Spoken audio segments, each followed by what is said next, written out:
Hello and welcome to Off the Shelf Reviews.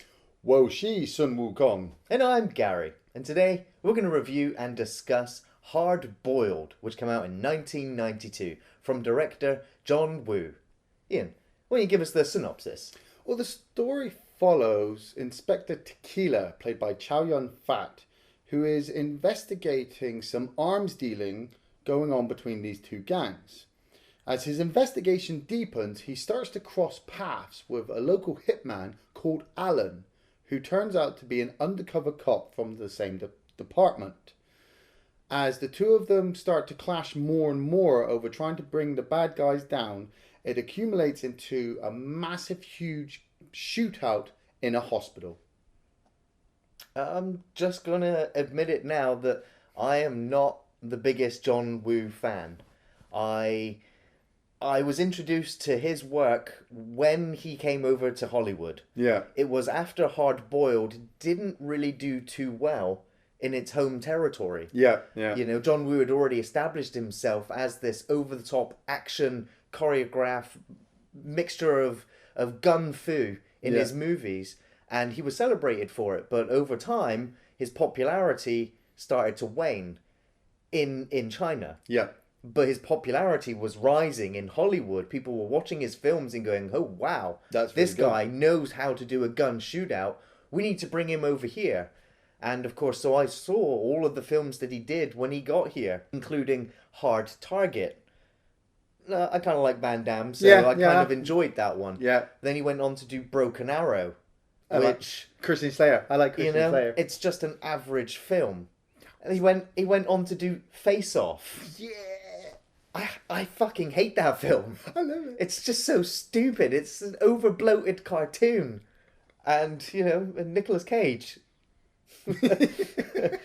Of course, he went on to do Mission Impossible 2 with Tom Cruise. You know? It's over the top and stylistic, and it was definitely, a different type of Mission Impossible. It's certainly different from the original, the first movie. Yeah. And of course, he also did Windtalkers, which, didn't do him too many favours either. And from there, he kind of went back to China and carried on working on Red Cliff, I think 1 and 2. Yeah. So he kind of was celebrated, came to America, and was then kind of kicked back after some of his lackluster movies. And I never really enjoyed any of his American ones. So for me, after never seeing Hard Boiled or any of the other John Woo stuff, this is the first time I've watched it, and I was entertained mostly.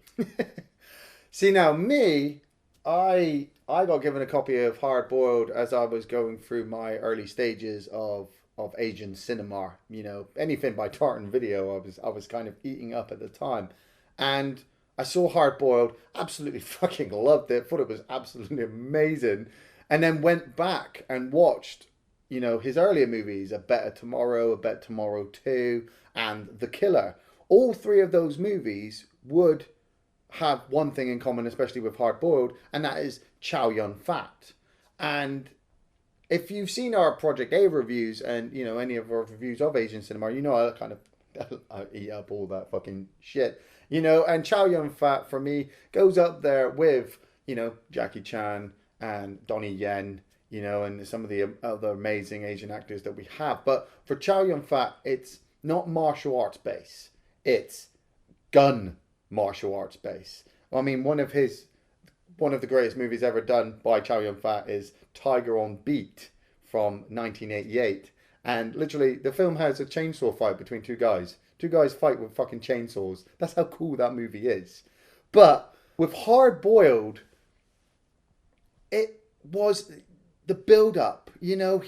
John Woo had already done big shootouts and deep storylines in A Better Tomorrow and A Better Tomorrow 2. He tried to establish this hitman kind of persona for Chow Yun-fat in The Killer, which obviously would go on to reflect in films like Leung. And later on, the replacement killers and bring back Chow Yun-fat when he came over to Hollywood. So when John Woo actually made it into Hollywood, I was just like, sweet, we're going to get these fucking really cool action sequences and big explosions and fucking guns shooting all over the place. But no, instead what we got was Hollywood's view of it.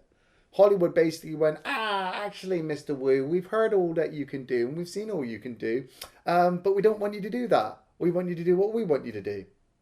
And so, you know, you do have those people who sit there going, I'm not actually a big fan of Face Off. You know, the storyline is stupid. The acting's over the top. The explosions are all over the place. And I'm like, yeah, but when you say this film's directed by John Woo, that's what you're getting.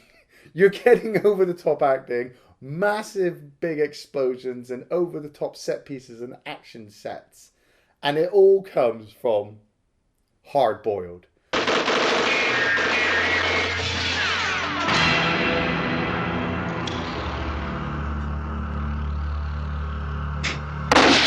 Like I said, we're following Chow Yun-fat playing Detective Tequila. You see him in the opening sequence.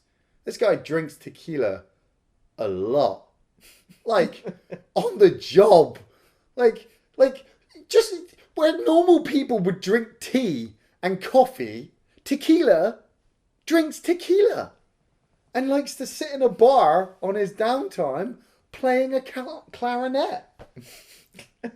He didn't make it as a musician, so he thought, fuck it, I'll be a cop. Yeah.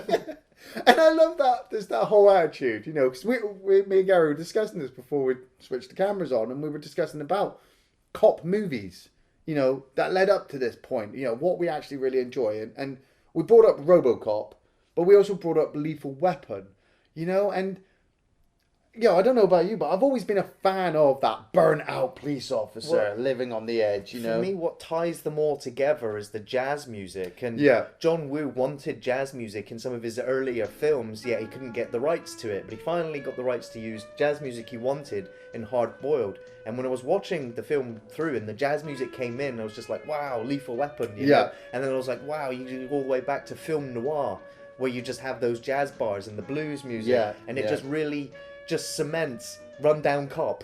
Yeah. It just really, it's like a marriage of those two in cinema, just really, really works. And so watching this film, I do like the cop drama and the Lethal Weapon aspect nature of it, where you kind of have these two cops that don't really see eye to eye. Obviously, the intrigue and the twists are in the film as to who's an undercover cop, who isn't, which one's doing it right, if at all. But as looking at all of the sort of cop films, this one beat for beat is similar to all of the others, except for its standout over the top action sequences, which for me they are great. They are awesome. I can't knock it, especially on the budget that they had. I think it was like 3 or 4 million for this film. Yeah. But they just go on too long. I get invested in the character of Tequila and some of the people around him, but for me, most of the action scenes in all these other cop movies, and like RoboCop, the gun shootouts are over in 3 seconds. Each edit just comes and goes, and it's really quick, and then the gunfight's over. For me, Hard Boiled is so you have that set piece, and then more bad guys turn up. Yeah. So Tequila kills all of those. Yeah. And then more bad guys turn up, and I'm just like, oh come on, just wrap it up. Like, I'm ready to get back into some drama or just to see some more characters. And obviously, it's not really about that. It's more about how can we shoot this differently from the last 1,000 bullets we've just fired off. And to this film's credit, John Woo's camera work is fucking awesome. I really got clued in on how good his camera work was with the fact that there are a few edits. So it's long tracking shots. And, you know, being film snobs, you're always big fans of those long sweeping camera shots without an edit, and the one that he does through the police station near the beginning that just sets everything up, I was just like, bravo, it's really, really good. Yeah, there's no denying that a lot of the scenes, a lot of the set pieces in this film are just completely set up for what they're attempting to film, but for all those people and all those people behind the camera getting ready to just, you know, swap things around. Right, okay, guys, we're going to go into this fucking warehouse. Yeah, we're going to have a massive, huge shootout in, like, one camera shot. Yeah, so don't fuck it up, because we won't be able to edit it. And if we do, we're going to have to, obviously, sweep all that stuff out of the way and move all those people over here and just focus on these things. And you're thinking, well, I try not to think like that when I'm watching the film, but like you said, as a film snob, you can't help it, especially in that opening tea room shootout. Now, as I already stated, I absolutely love this film, but nitpicking if I have to, Tequila and his partner Benny have walked into a local tea shop to arrest, I'm assuming, arrest some gang members who are trying to sell weapons to each other. And Benny has a wife and family. So if you've watched any fucking cop movies, you know which one of these characters is not going to make it out of this tea room. But I sit there and I'm like, okay, I've seen this film before. You know, I know that, like I said, the big whole John Woo thing. This is going to turn into a big motherfucking shootout. But what were they thinking? You know, they're sat there like, oh, we're just gonna listen in on the conversation, right? Okay, but what happens if we catch them in the deal? Well, we'll just pull out our guns, show them our badges, and hopefully they'll all get down on the floor with their hands behind their head, nicely, and we'll calmly resolve this situation. No. Soon as you pull out your badge, those hard-nosed, because that's what I get from this film as well. Those hard-nosed Yakuza or triad, sorry, because they're Chinese, triad gang members will not hesitate to kill you and every single innocent tea shop customer so that they can get out. That's what I get from those gang members. So the moment that Tequila and Benny pull out their guns and kind of throw the situation into upheaval, that guy with the machine gun, who comes running and starts blasting the place, he was ready. He was prepared for that kind of shit. So the fucking whole tea room gets ripped to pieces because these two cops thought they could take them on their own. Well, they do.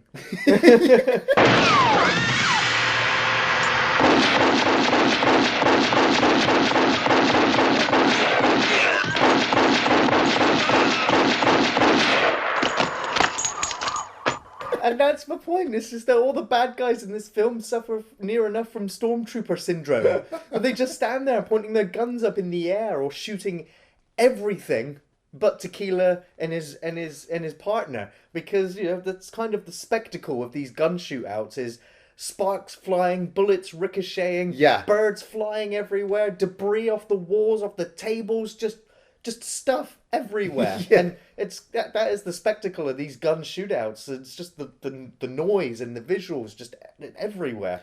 See, I put it down to, like I said, Tequila drinks a lot of tequila. So I think he's so drunk throughout the movie, he's able to move slower or faster than the other guys. So the gangsters, because the gangsters do kill pretty much everybody around Tequila. They'll kill customers. They'll kill each other. They'll kill his partners. They'll kill other cops. But Tequila just fucking dances like he's drunk.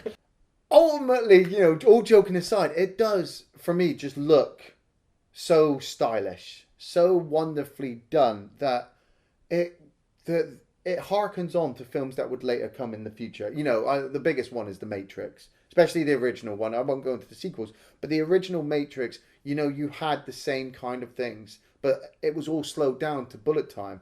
This movie kind of, I believe, brought bullet time, what was possibly, I'll go on a record to say this, possibly the birth of bullet time. The slow-mo of the hero taking out all of his enemies, dual wielding as well, wielding pistols, and obviously that would lead on to bullet time in Max Payne, of course. Bullet time in the Matrix. You have all these sci-fi films in the future where people are able to slow down time for a certain amount of period and shoot everybody around them. But for Tequila, it just becomes natural. He doesn't have any special abilities. He's just able to, take out fucking 40 guys with 2 guns and not have to reload.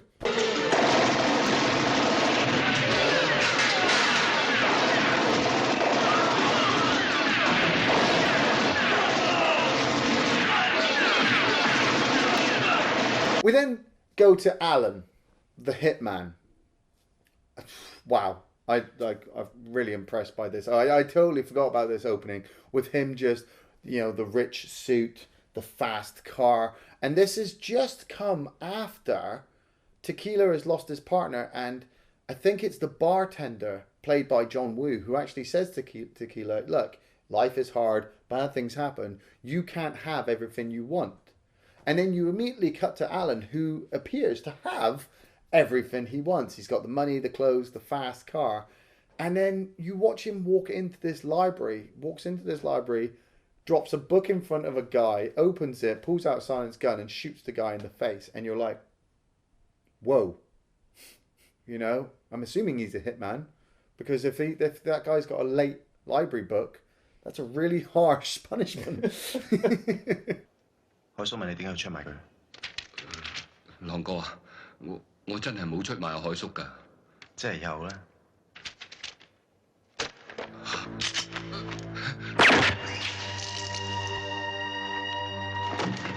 I'm just wondering why they have these little gun setups. I'm wondering how many other locations they have them. Whether, how many times has he done this before to know exactly where the book was on the shelf, to which weapon he was going to use. I don't know how they set up their jobs, but it just seemed a little bit elaborate and a little bit over the top, but it was well executed. Yeah, and it flows nicely into Tequila, the introduction of Tequila turning up at the library, investigating the blood stain and realizing it's a book shape, and then just searching the library for a book with the blood in it. So you're already set up. The film is already in motion, and you don't have to do too much thinking. You've got this guy, you've got that guy. Then the coding comes in. The first time I watched the film, I was like, how the fuck did they know that letter in the flowers was a code? I was like, did they just automatically see it? And I was like, and where did they enter in this code? They just went onto the computer, I'm just going to put in these numbers, and look, access granted. I was like, what's going on? Yeah, it might be a bit. Of course, it transpires later on that the undercover cop was sending coded messages via the roses to the precinct, and that was how they were decoding these messages as to clues as to what was going on. Yeah, and so it does work really well. But obviously, the first time you're watching it, you're just like, how did they get to that conclusion that it was musical, and then it was notes, and then obviously the backstory of how Tequila wanted to be a musician. Yeah. And he's also a really good fisherman as well. Yeah. Are you somewhere feeling lonely or someone's loving you? Thank you. The issue you have with undercover policemen, the undercover policemen, they get broken so fucking easily because of all the evil stuff that they've got to do. And yet you've always got the police chief kind of sat there going, just keep at it.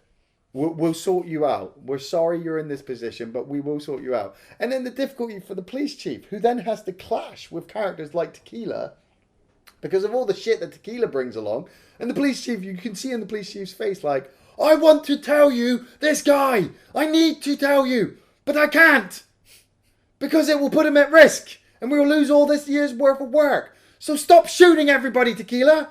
And Tequila's like, no, I won't. It's what I do best. I do like those little funny relationship moments. Tequila comes across the secretary to the police chief, who is his ex-girlfriend, and she's receiving the flowers from this secret admirer. So Tequila immediately obviously believes that there's another man in her life, but she doesn't realize that, and Tequila doesn't realize that these are all the messages from Alan telling the police chief, look, wait, hold back. You're getting too close, and if we really want to capture these guys, you're going to have to stop fucking shooting them all. 你知唔知你打死嗰班係咩人？我可以話俾你聽，佢哋係我哋已經跟蹤咗好耐，一心諗住可以三擒攞證據嘅。有多得你啊，乜叉都冇晒。It does actually lead into one of my favourite scenes in the film, where Tequila finds Alan holed up on a boat. Yeah. And he comes to question him and actually figure out, are you an undercover cop? Are you a criminal? And which one of us is going to die now? And of course he's got this gun on him. Yeah. And I love the whole conversation, the back and forth between them two. The fact that they start joking with each other.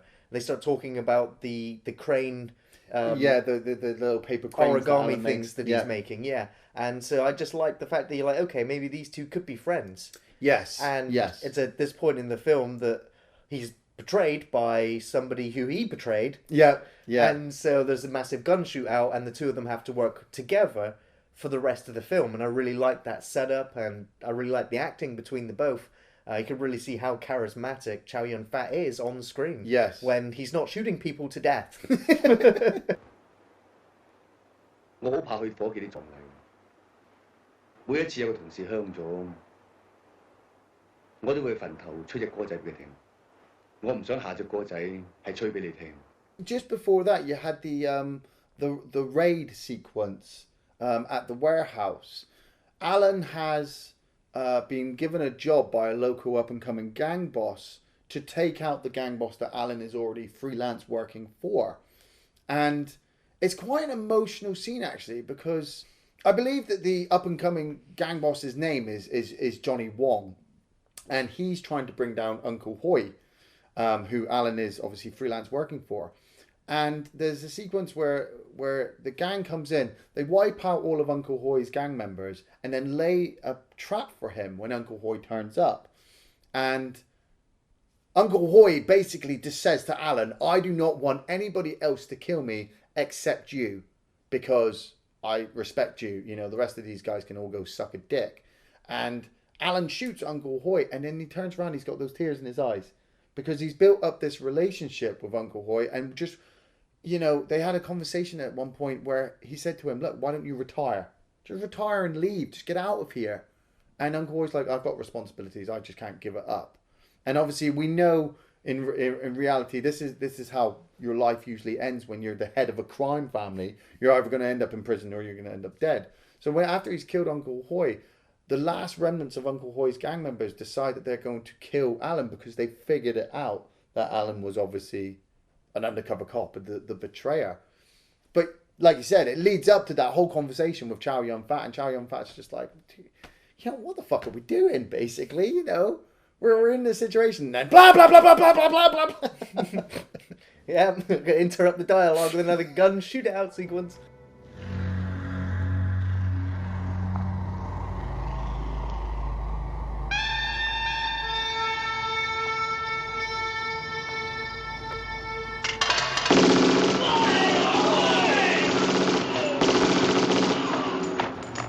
Like we said, this film is just notorious for these massive gun shootouts, and I've got to give it to John Woo for formulating the idea in his head, because the original idea for Hard Boiled was a baby poisoner was going round, and so it was down to the cops to obviously try and stop him.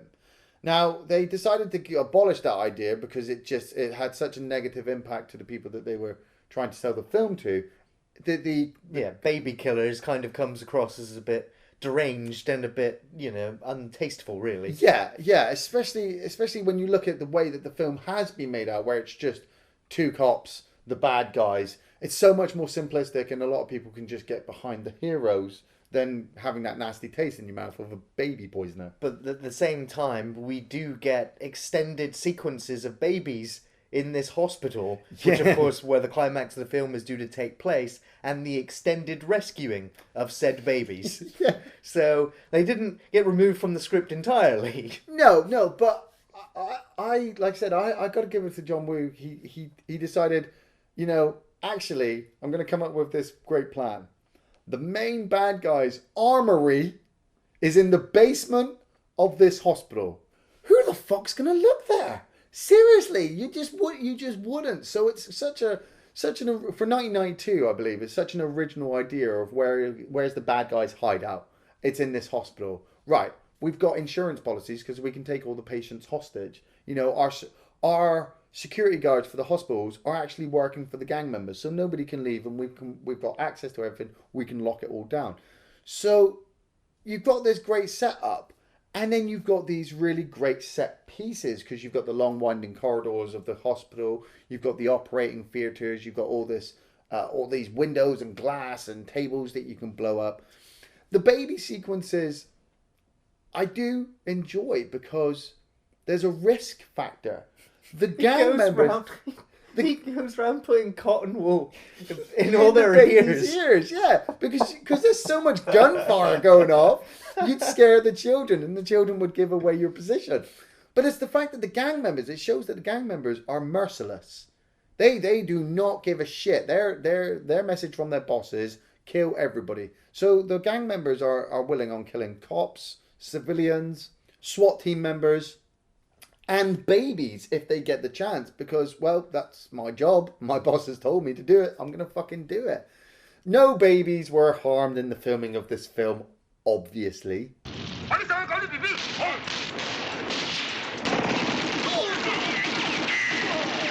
But I do like those scenes. You know, you've got the SWAT team members kind of coming up down the window, rappelling, carrying the babies. The gang member comes out, shoots the cop, because the cop's kind of protecting the baby, and then, you know, passing the baby off.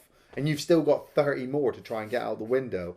The comedy as well, between Chow Yun-fat's singing to the baby. 面對面啊，乜你咁面善？睇真原來你係口水堅。我揸住你張氈，你話好肉酸。你要我抱咁耐，我話好自在。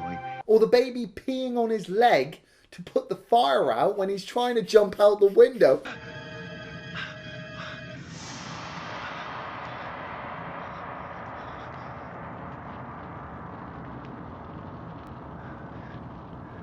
細路，你嘅銅資料係只得卡喎，唔該啊！ I couldn't believe that sequence. I know. It was just like, that baby just pissed on him and put out the fire. I love the fact that Chow Yun-fat shoots this guy and the blood sprays all over the baby's face. I was just like, I can't believe you're doing that. No, I think the blood is actually... It's actually Keeler's, because he's just been shot in the arm. Yeah, so but he bleeds all of... He takes the time to wipe the blood off, you know, because obviously... just showed the niceness of Chow Yun-fat. It really worked. The relationship, the comedy between him and the baby, it did work. Yeah. It was all the extended sequences of watching the SWAT team try to ferry these babies off Yeah. the side of the building. I was like, okay, I've seen a couple of babies get carted off. I don't need to keep coming back to it. Let's carry on with Tequila and the rest of the action. That's what I mean about extended fight sequences. It's too much for me. For me, you know, it has that risque factor of, are the babies getting hit? Oh, obviously not, but the police are. There's so many cops getting killed. There's so many gang members getting killed. The fucking hospital gets demolished. The only other better hospital blow-up sequence is The Dark Knight, you know?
I like the fact that there's so much chaos going on that Tequila's ex-girlfriend actually gets a moment to shine. Obviously, she's orchestrating the rescue of the babies, and she's still stuck in the hospital, and one of the criminals comes up to her and waves the gun in her face. Yeah, gives her a slap. Gives her a slap, and he just calls her a fucking bitch. And then she shoots him. She couldn't shoot him first. It was just like...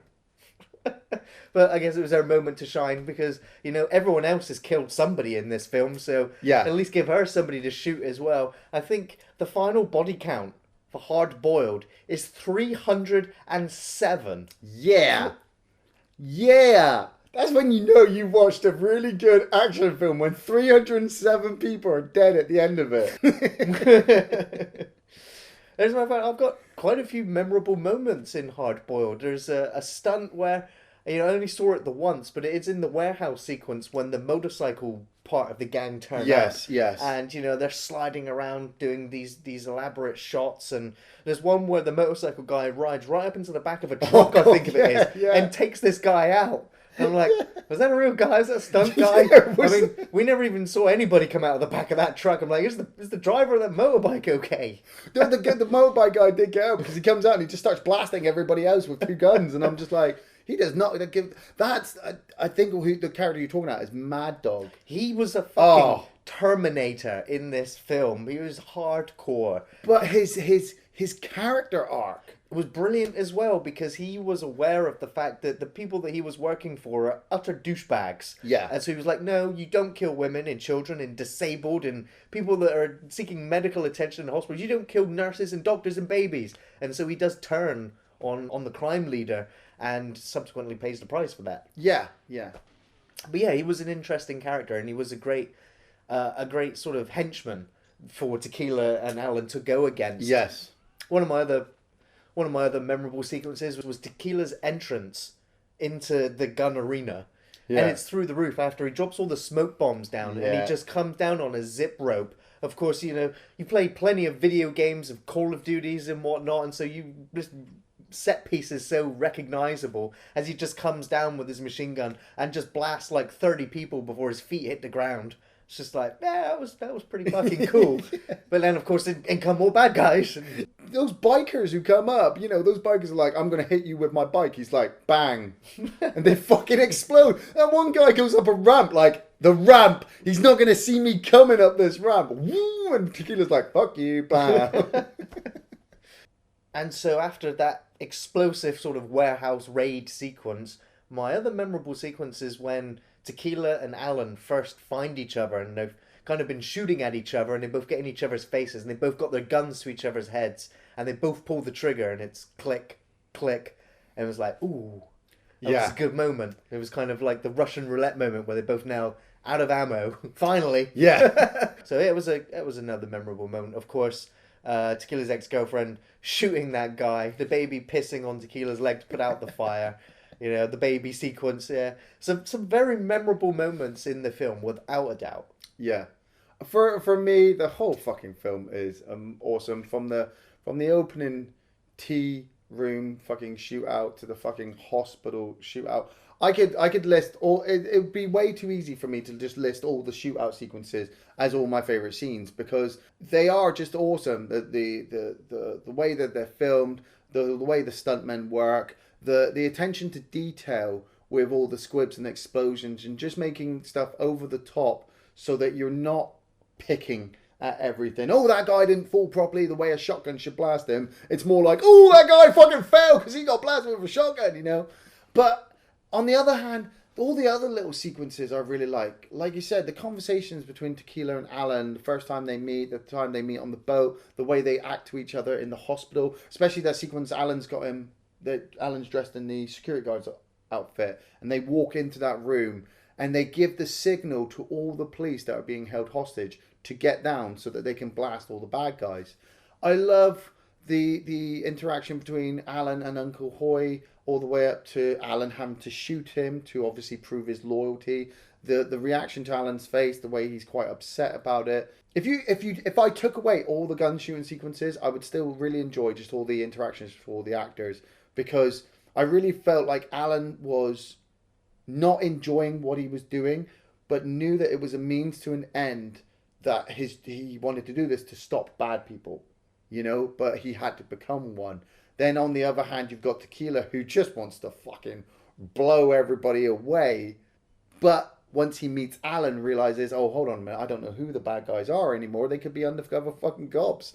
I'm just killing them left and right. I don't give a shit. Tequila's girlfriend, her interactions, like you said, the shoot sequence and the slapping of the guy. Even the police chief has his few little moments where he's seeing these officers of his get killed, and yet he's the one who obviously has to go home now and write the letters to the families to tell them these things happen. The whole film, from beginning to end, is amazing, and I highly, highly, highly recommend the film. But as a warning, if you don't like cop dramas, film noir, fucking large action explosion set pieces and lots of violence, guns and blood, you're not going to find anything to like in this movie, because this is what Hard Boiled is. It's all of that and more. If you are a fan of all that, all those films, especially things from the Asian cinema, even stuff in the Hollywood cinema, like we said, Lethal Weapon 2, fucking RoboCop, all those films, and you've never seen Hard Boiled, go back and watch it. It's fucking awesome.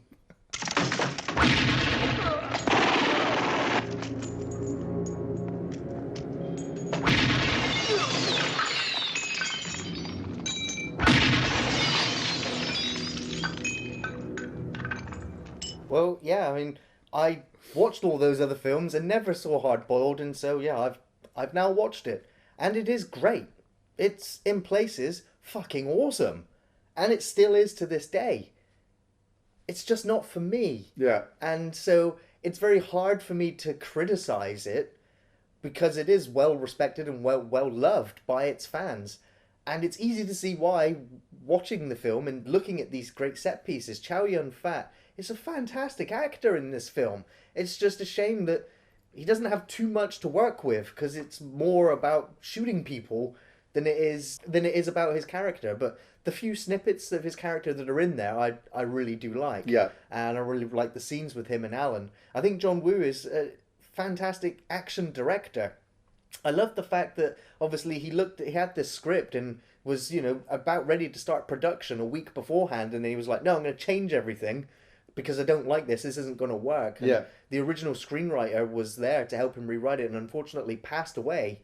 And so John Woo on set was changing the script and changing the direction of the way things were going to go. He promised everyone that this wasn't going to be as over-stylized as any of his other films, yet I think this one is the creme de la creme for the John Woo stylizations. It has all of his trademark sort of signature director sort of tropes within there. Yeah.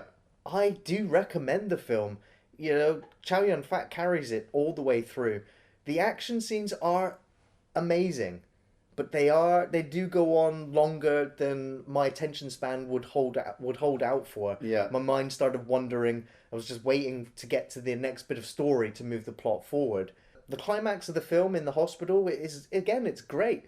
I love the fact that, a lot of it was also done with a single take. Yeah. When they go into the elevator and they've just had this massive shootout outside and the camera stays with them and then the doors open and they go back outside, but your brain just thinks, oh, they're on the next floor of the hospital. Yeah, yeah. But it's actually the exact same set they just left. It's just been completely cleaned away for them to come out onto. So just fantastic filmmaking as well.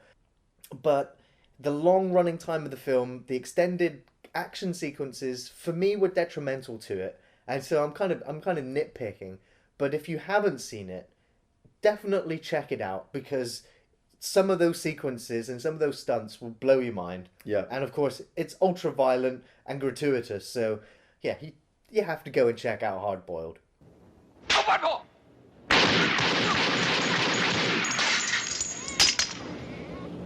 Thanks for watching Off the Shelf Reviews.